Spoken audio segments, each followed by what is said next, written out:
ইসলাম জিন্দা হুতাই হর কারবালা কে বাদ। ইসলাম জিন্দা হয়েছে কারবালার ময়দান থেকে। একটা হলো ইয়াজিদি আর একটা হলো হুসাইনি। আমরা আহলে বায়াতের পক্ষে আছে কি নয়? আপনারা কি জানেন আহলে বায়াত কত প্রকার? আহলে বায়াত বাবা 4 প্রকার। অনেক তত্ত্ববিজ্ঞানিক কথা বলতেছি আহলে বায়াতের উপরে, কথাগুলো বেনের মধ্যে রাখবেন বাবা। আহলে বায়াত কত প্রকার? আহলে বায়াত 4 প্রকার। একটা হলো আহলে বায়াতে কাসাস, আরেকটা আহলে বায়াতে মাসকন, আরেকটা আহলে বায়াতের নসব, আরেকটা আহলে বায়াতের শরফ। জোরে জোরে কোন সুবহান। এখন বিশ্লেষণ করছি। আহলে বায়াতে কাসাস হইল মাওলা আলী, মা ফাতেমা তুজহারা, ইমাম হাসান হুসাইন, এরা হলো আহলে বায়াতে খাসাস। সুবহানাল্লাহ। 2 নাম্বার হলো আহলে বায়াতে মাসকন। আহলে বায়াতে মাসকন হলো বাবা নবীজি স্ত্রীগণ। আগে আমরা জেনে নিব আহলে বায়াত শব্দের অর্থ কি। আহলত হলো অধিবাসী বা পরিবার, আর বায়াত মানে ঘর, মানে ঘরের পরিবার, ঘরের অধিবাসী। নবীর ঘরের পরিবারকে আহলে বায়াত বলা হয়। তাহলে এই আহলে বায়াত 4 প্রকার। একটা হলো আহলে বায়াতে খাসাস, যেটা মাওলা আলী, যেটা মা ফাতেমা তুজহারা, হাসান এবং হুসাইন, এটা হলো আহলে বায়াতে কাসাস। আর একটা হলো আহলে বায়াতে মাসকন, এটা হলো নবী স্ত্রীগণ। নবী স্ত্রীগণ ও নবীর বিবিগণ বাবা তারা ঘরের অধিবাসী, এই জন্য আহলে বায়াতে মাসকন। আর একটা আহলে বায়াতে আছে আহলে বায়াতে নসব, এটা হলো বনি হাশেম। বনি হাশেম নবীর বংশের মধ্যে যারা আছে এরাও বাবা ঘরের অধিবাসী, এরাও বাবা আহলে বায়াতে নসব। আরেকটা আছে আহলে বায়াতে শরফ, এটা কতিপয় সাহাবী আমার দয়াল নবী কিছু কিছু সাহাবীকে আহলে বায়াত বলে ঘোষণা করেছেন, যেমন সালমান ফারসি সহ আরো কিছু সাহাবীকে আমার দয়াল নবী কতিপয় সাহাবীকে আহলে বায়াত বলে ঘোষণা দিয়েছেন। এটা বলো আহলে বায়াতের শরফ। কিন্তু সব আহলে বায়াতের মধ্যে খাস আহলে বায়াত হইল আলে রাসূল। এই খাস আহলে বায়াত হইল মাওলা আলী, মা ফাতেমা তুজহারা, ইমাম হাসান এবং হুসাইন। জোরে জোরে কোন সুবহান। আমরার মাযহাবের নাম কি বাবা? জোরে কোন কি? হানাফি মাযহাব। আরেকটা মাযহাব আছে না শাফি, মালিকি, হাম্বলি আছে না? 4 মাযহাব কিন্তু সঠিক। 4 মাযহাব সঠিক, কিন্তু অনুসরণ করতে হবে একটাকে। 4 মাযহাব সঠিক জানতে হবে, কিন্তু অনুসরণ করতে হবে কটাকে? একটাকে। আমরা 4 মাযহাবকে সঠিক জানি, 4 জন আল্লাহর ওলি, কিন্তু আমরা অনুসরণ করি একজনকে, উনি হলো হানাফি মাযহাব। সুবহানাল্লাহ বলতে না জোরে? এখন বাবা ইমাম শাফি রাহমাতুল্লাহ আলাইহি কি লেখেন? ফতোয়া ইসলামিক মুকদ্দমার মধ্যে 149 পৃষ্ঠার মধ্যে ইমাম শাফি রাহমাতুল্লাহ আলাইহি বলেন যে ইন্নী লা আতাবাররাকা বি আবি হানিফা। ইমাম শাফি রাহমাতুল্লাহ আলাইহি কয়, আমি আবু হানিফার মাযহার থেকে আমি বরকত হাসিল করি। সুবহানাল্লাহ বলতে জোরে? ইনি বলতেছেন, কে বলেন? ইমাম শাফি। ইমাম শাফি রাহমাতুল্লাহ আলাইহি কয়, আমি আবু হানিফার মাজারে যাই, মাজারে গিয়ে এখান থেকে আমি বরকত হাসিল করি, এবং কি ওয়া আজিজিউ ইলাল কাবারি, এমন কি ওনার কবরের পাশে যাই, মাজারের পাশে যাই। মাজারের পাশে গিয়া ফাইজা আরাদাত লিহাজাত, যখন আমার মধ্যে কোনো মুশকিল আসে, কোনো সমস্যা হয়, কোনো হাজত সৃষ্টি হয়, আমার মধ্যে যদি কোনো মুশকিল সৃষ্টি হয়, কোনো সমস্যা সৃষ্টি হয়, কোনো বিপদ আপদ আসে, তখন আমি শাফি কি করি? সাল্লাইতু রাকাতাইনে, আমি গিয়া আবু হানিফার মাজারে গিয়া 2 রাকাত নফল নামাজ পড়ি। সুবহানাল্লাহ কইতেন জোরে? কে বলতেছেন? ইমাম শাফি। ইমাম শাফি কই, যখন আমার মধ্যে কোনো মুসিবত আসে গো, তখন আমি চলে যাই আবু হানিফার মাজারে গিয়ে আমি 2 রাকাত নফল নামাজ পড়ি। পড়িয়া কি করি? ওয়া সাআলতুল্লাহ তাআলা, তখন আমি আল্লাহ পাকের দরবারে দোয়া করি, প্রার্থনা করি। 2 রাকাত নফল নামাজ পড়ে আমি প্রার্থনা করি ইন্দাল কাবারি, অর্থাৎ আবু হানিফার মাজারের পাশে বই আমি দোয়া করি। দোয়া করার পরে যখন আমি দোয়া করি, মুসিবতে পড়িয়া সাথে সাথে আমার বিপদ উদ্ধার হয়ে যায়। সুবহানাল্লাহ। তাহলে এই কৌল থেকে কি প্রমাণিত হইল? ওলি আল্লাহর মাজারে গিয়ে কেউ যদি দোয়া করে, তাহলে এই দোয়া দ্রুত গতিতে কবুল হইয়া যায়। সুবহানাল্লাহ। আমরা কি বিপদ আপদে পড়লে ওলি আল্লাহর মাজারে গিয়ে মুশকিল আসানের জন্য দোয়া করা দরকার আছে কি নাই? ইমাম শাফি রাহমাতুল্লাহ আল্লাহর একজন ওলি, উনারে কোটি কোটি কোটি কোটি মানুষে অনুসরণ করেন। ইমাম শাফি কই, যখনই আমার মধ্যে মুসিবত আসতো, আমি চলে যেতাম আবু হানিফার মাজারে গিয়ে আমি 2 রাকাত নফল নামাজ পড়ে যখন দোয়া করতাম গো, সাথে সাথে এই দোয়া কবুল হইয়া যাইতো। সুবহানাল্লাহ। তাহলে আমরা কি বাবা ওলি আল্লাহর মাজারের সাথে সম্পর্ক রাখতে চাই কি চায় না? তাহলে এখন কি এই দলিল দ্বারা কি মাজারে গিয়ে দোয়া করা জায়েজ কি জায়েজ না? তাহলে এরা ইমন একটা কোল দেয়, তার মানে মাজারে দেওয়া শিরিক বেদাত জীবনও পারবে না। এরার কাজই বাবা মসজিদের মধ্যে গীবত দেওয়া। যার দ্বারা সিন্নি গাইলে মোল্লা চিনলে না। এই দেশের মধ্যে ইসলাম আছে ওলি আল্লাহরা, আর যে ওলি আল্লাহর এই দেশে মসজিদ আনছে, এই মসজিদের মধ্যে দ্বারা ওলি আল্লাহর বদনাম বলো। হ্যাঁ, বাবা শাহজালাল যদি এই দেশে না আসতো, এই দেশের মধ্যে মসজিদ হইতো না। কথা ঠিক না বেরে? তাহলে কি আমরা কি বাবা ওলি আল্লাহর পক্ষে আছে কি না? এই যে আমি একটা দলিল দিলাম, এই দলিল দ্বারা প্রমাণিত হইল, যখনই আপনাদের মুসিবত হয়, কোন বিপদ আপদে পড়ে যাবেন, সরাসরি মাজারে চলে যাবেন। মাজারে গিয়ে আল্লাহর ওলি মাজারে গিয়ে 2 রাকাত নফল নামাজ পড়ে যদি দোয়া করুন, সাথে সাথে এই দোয়া কবুল হবে, আপনার মুসিবত দূর হয়ে যাবে। আমি কিন্তু একটা মাদ্রাসা করেছি কটিয়াদি থানাতে, রেজবি হাবিবিয়া দাখিল মাদ্রাসা। এটার মধ্যে 9-10 যে আকাইদুল ফিকা কিতাবটা পড়ানো হয়, এটার মধ্যে লিখেছে যে ওলি আল্লাহর মাজারে গিয়ে দোয়া করলে এই দোয়া দ্রুত গতিতে কবুল হয়। তাহলে আমরা কি ওলি আল্লাহর বন্ধুদের সাথে সম্পর্ক রাখতে চাই কি চাই না? আর কই কি কই এরা মাজারে যায়? আমি বলি হ্যাঁ ভাই, আমরা তো মাজারে যাই। কেন যাই শুনো, তুমি তো বুঝো না কেন আমরা ওলিদের মাজারে যাই। মাজারের মধ্যে তো আল্লাহর রহমত। জোরে করুন আল্লাহর রহমত কোথায়? মাজারে। দলিল কোরআন আনো, কোরআন আমি দেখায় দেই। কোরআন শরীফ সূরা আরাফ 56 নম্বর আয়াতে আল্লাহ বলেন, ইন্না রাহমাতাল্লাহি করিবু মিনাল মুহসিনিন। আল্লাহ কয় নিশ্চয় আমি আল্লাহর রহমত ওলিদের নিকটবর্তী। জোরে কোন সুবহানাল্লাহ। তাহলে আল্লাহর রহমত ওলিদের কাছে, আল্লাহর রহমতের গুণাগুণ হলো ওলিদের নিকটে। তাহলে আমরা ওলি আল্লাহর দরবারে যাই রহমত বরকত আনার জন্য। কথা ঠিক না বেরে? নারায়ে তাকবীর, নারায়ে রিসালাত, নারায়ে গাউসিয়া, আহলুস সুন্নাত ওয়াল জামাত। মাজার জিয়ারত যেখানে, কবর জিয়ারত যেখানে, ওলিয়া উলিয়া যেখানে, জানাজার নামাজের পরে মুনাজাত আছে যেখানে, সবাই বলি মারহাবা। হুজুর যিনি বলছেন প্রত্যেকই ধারাবাহিকভাবে আলোচনায় আসবে। এখানে বাবা ওরা বদনাম বলে, কি বলে যে মাজারে কে যাবেন না, মাজারে তো গাঁজা খাই। নাউজুবিল্লাহ কইতেন না? আপনারা জানেন আমি ইন্ডিয়াতে 40টা জেলাতে আমি ওয়াজ করি। আমি ইন্ডিয়াতে অনেক মাজার জিয়ারত করেছি, বাংলাদেশে তো ইনশাআল্লাহ শত শত মাজার জিয়ারত করার আল্লাহ আমাকে সৌভাগ্য অর্জন করে দিয়েছেন। আমি একটা মাজারও বাবা আমি দেখি নাই, আল্লাহর কসম খায় বলছি, একটা মাজার আমি আমার চোখে দেখি নাই। আর এরা তো মাজারে যাই না, আমি তো মাজারে যাই। একটা মাজার আমি এই পর্যন্ত পাই নাই যে মাজারের ভিতরে বইয়া গাঁজা খাইতে, আমার এই পর্যন্ত আমার চোখে কোনোদিন দেখি নাই। আপনারা কি দেখছেন কোনোদিন মাজারের ভিতরে বইয়া গাঁজা খাইতে দেখছেন? নাই, এটা মিথ্যা কথা, বানোয়াট কথা। কিন্তু বাবা আসলে নাচতে না জানলে ওঠান বাঁকা। আসলে এরা তো ওলিরে ভালোবাসে না, এই জন্য মিথ্যা বানোয়াট কথা বলেন। বলে ওলির মাজারে নাকি গাঁজা খায়, জীবন ওলির মাজারে ভিত্তে গাঁজা খায় না। আমি এক আলেমকে বললাম, ভাই সত্য কইরা তুই হলফ করে বল, বুকের মধ্যে হাত দিয়া বল, ওলির মাজারে ভিত্তে কি গাঁজা খায়? কোনা মাজারে ভিত্তে খাই না দূরে খাই। কে খাই? দূরে কে খাই? হুজুরে খাই। কোনা কোনো জ্ঞানী মানুষ খা? কোনা কোনো শিক্ষিত লোক? কোনা কে গাঁজা খাই? পাগলে খা। আমি কি পাগলের কথা হেনানস গেড়ে বেড়া? পাগল তো শরীয়তের গন্ডির বাহিরে। পাগলে গাঁজা খাইতে পারে, পাগলে ময়লা গায়ে আলা, পাগলে ন্যাংড হয়ে পড়ে, গোসল নাই, এবার তো শরীয়তের গন্ডির বাইরে। এইটার আলোচনাতে না আসার কথা নাম। পাগলে কি কয় কি না কয় এটা তো দেখার বিষয় নয়। কোন হুজুরিনী মাজারে গাগা জাগা কন্যা, কোন ভালো মানুষ নিকা কন্যা কথা হলে এই কেন এইগুলি বদনাম বলো? আমি কই ভাই অন্তত সুন্দর না। কোন পাগলে কোন দূরে বইয়া গাঁজা গাইছে এটা তোমার সহে পড়লো, কিন্তু মাজারে যে জিয়ারত হয় এটা তোমার সহে পড়লো না। মাজারে যে কোরআন তেলাওয়াত হয় এটা তোমার চোখে পড়লো না। মাজারের মধ্যে যে নফল নামাজ পড়া হয় এটা তোমার চোখে পড়লো না। মাজারের মধ্যে বৈশা যে জিকির আজকার করা হয় এটা তোমার চোখে পড়লো না।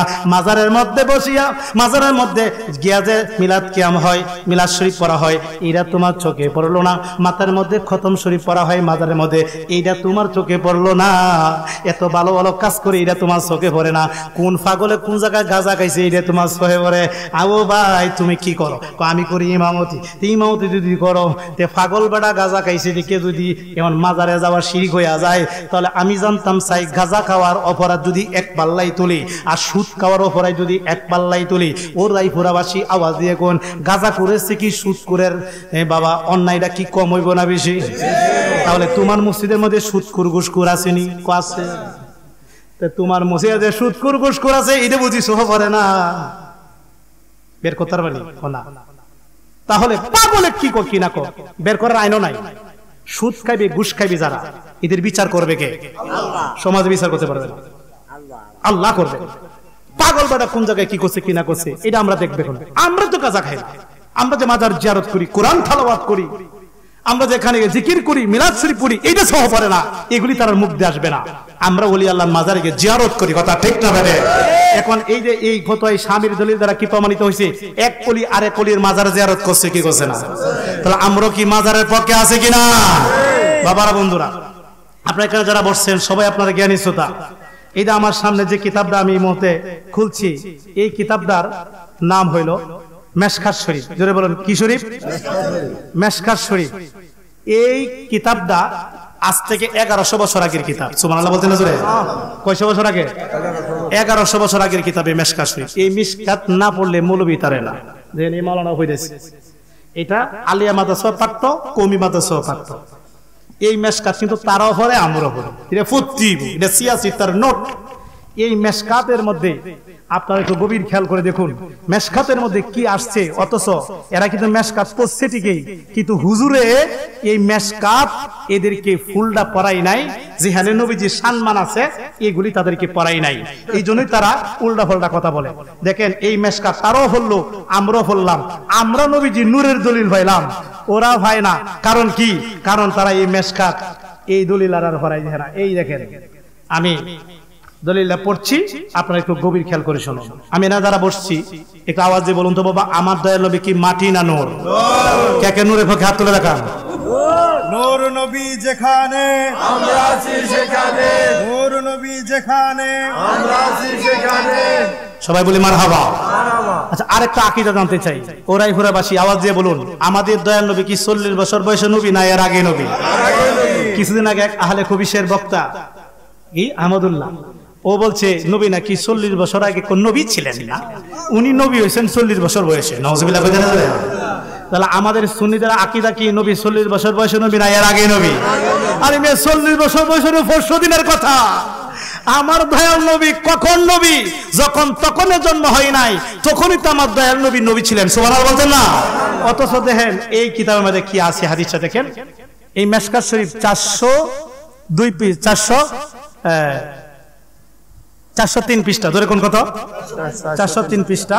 হাদিসটা আমি পড়ি শুনেন। ও আনা আবি হুরায়রা ক্বালা ক্বালু ইয়া রাসূলুল্লাহ, হযরত আবু হুরায়রা থেকে বর্ণিত, তিনি বলেন ইয়া রাসূলুল্লাহ, হে আল্লাহর রাসূল, মা তাওয়াজাবাত লাকান নবুয়াত, ও নবী গো, আপনি কখন থেকে নবী ছিলেন? কে বলতেছেন? আবু হুরায়রা।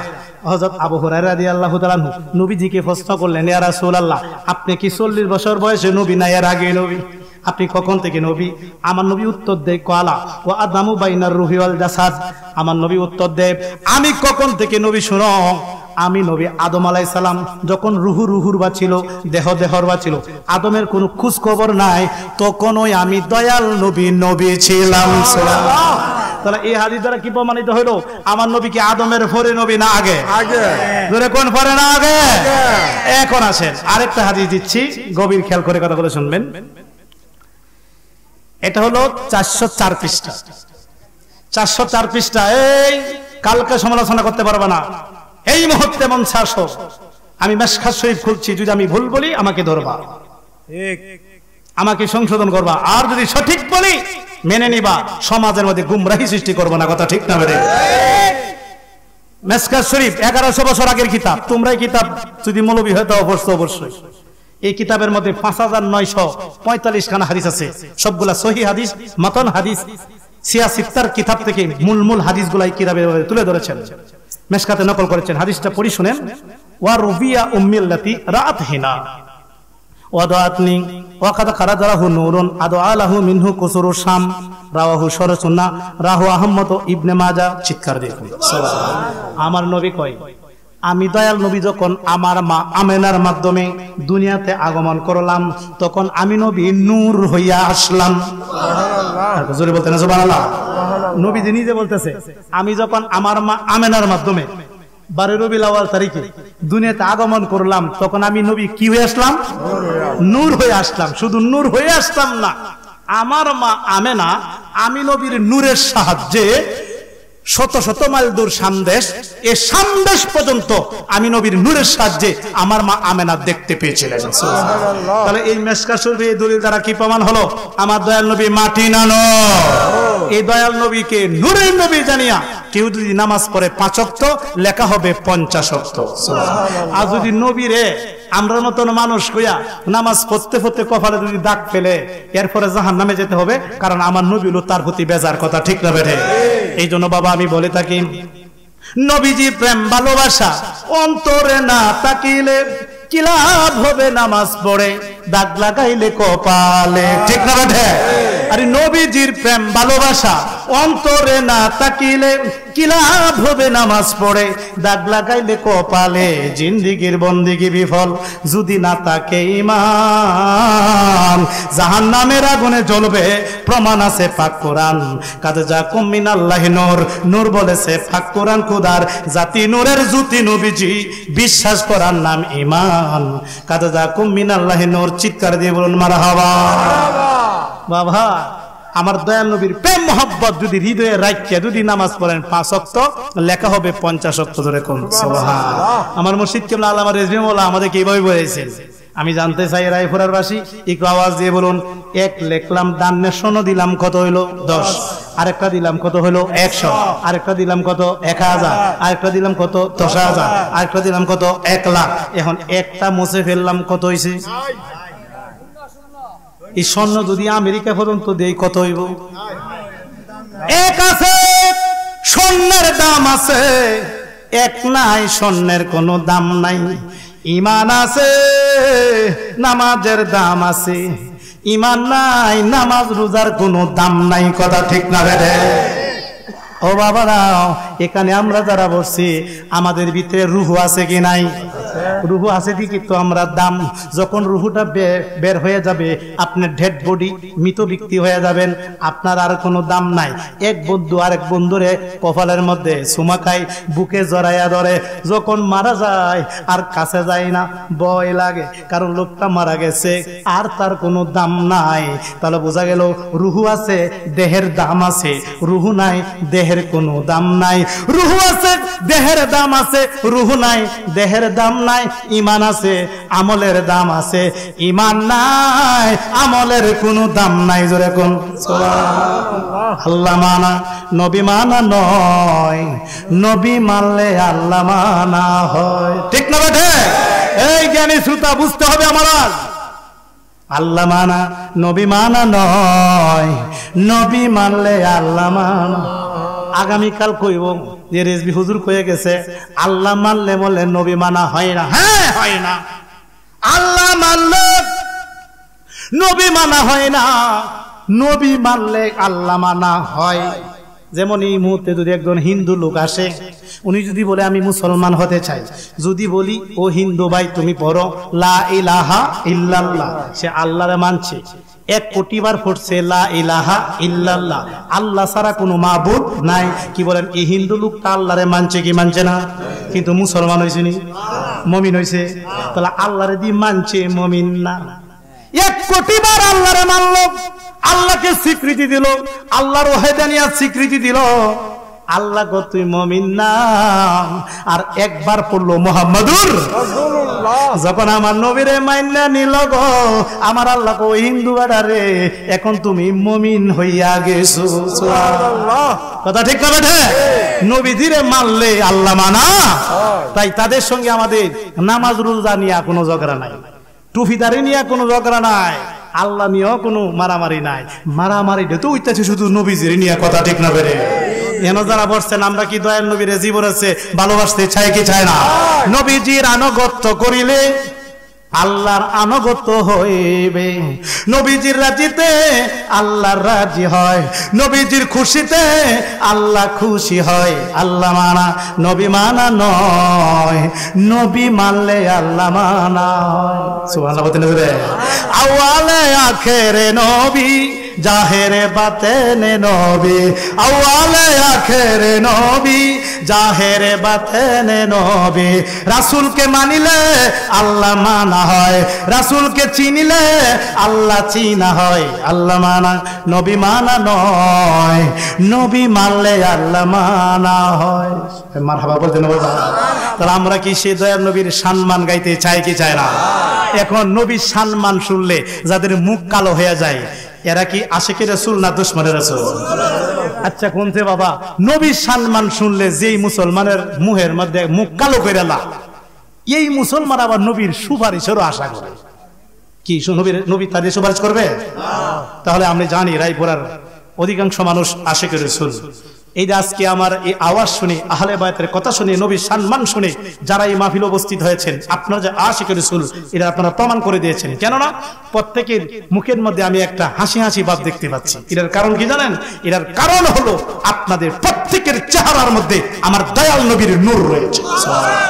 আমরা নবীকে নূর মানে কি মানি না? আহলে বায়তের মধ্যে যে 5 জন সদস্য আছে, এই 5 জন সদস্যর 5টা নাম, 5টা নামের মধ্যে বাবা 5টা অর্থ আছে। আগে জেনে নিন। 1 নাম্বার হলো মোহাম্মদ। মোহাম্মদ শব্দের অর্থ হলো অতি প্রশংসিত। 2 নাম্বার হলো আলী। আলী শব্দের অর্থ উচ্চ বা উন্নত। এরপরে হলো বাবা ফাতেমা। ফাতেমা শব্দের অর্থ হলো 2টা, একটা হলো উদ্ধারকারিণী, আরেকটা হলো পৃথককারিণী। সুবহানাল্লাহ বলেন না বাবা? 4 নাম্বার হলো হাসান। হাসান শব্দের অর্থ সুন্দর। 5 নাম্বার হলো হুসাইন। হুসাইন শব্দের অর্থ অধিক সুন্দর। জোরে কোন সুবহানাল্লাহ। এখন বাবা এই 5 জন, এই 5 জনের কত বড় মর্যাদা আমি জানতে চাই। কোরআন শরীফ পড়ার আগে আমরা বিসমিল্লাহির রহমানির রহিম পড়ি কি পড়ি না? নামাজের আগে বিসমিল্লাহ পড়ি কি পড়ি না? প্রত্যেকটা ভালো কাজের আগে বিসমিল্লাহির রহমানির রহিম পড়ি কি পড়ি না? আমি বাবা এই তত্ত্বটা হাকিকতটা আপনাদের ব্রেনের মধ্যে দিয়ে দিতে চাই। যত ভালো কাজ আছে বাবা, সকল ভালো কাজের আগে আমরা বিসমিল্লাহির রহমানির রহিম পড়ি। আপনারা জানেন কি এই বিসমিল্লাহির রহমানির রহিমের মধ্যে হরফ কয়টা? এই বিসমিল্লাহির রহমানির রহিমের মধ্যে 19টা হরফ। সুবহানাল্লাহ বলতে না বাবা? জোরে কোন কয়টা হরফ? বিসমিল্লাহির রহমানির রহিম সব কিছুর আগে পড়তে হয়। এটার হরফ হইল 19টা। আর আহলে বায়তে যে 5 জন আছে, এই 5 জনের নাম লেখতো বাবা 19টা হরফ লাগে। আমি বুঝাইয়া দিই বাবা। 1 নাম্বার মোহাম্মদ। মোহাম্মদ শব্দের মোহাম্মদ লিখতে 4টা হরফ লাগে। জোরে কোন কয়টা? মিম হা মিম দাল কয়টা হইলো? 4টা। এরপরে আলী লিখতে লাগে 3টা। তাহলে 4 আর 3 কত? 7। এরপরে বাবা ফাতেমা লিখলে অক্ষর লাগে 5টা। তাহলে 7 আর 5 কত? 12। এরপরে হাসান লিখতে 3টা হরফ লাগে। হ্যাঁ, হাসিন নুন। তাহলে 3টা আর 12 কত হয়েছে? 15। এরপরে হুসাইন লিখতে অক্ষর লাগে 4টা। তাহলে 15 আর 4টা কয়টা?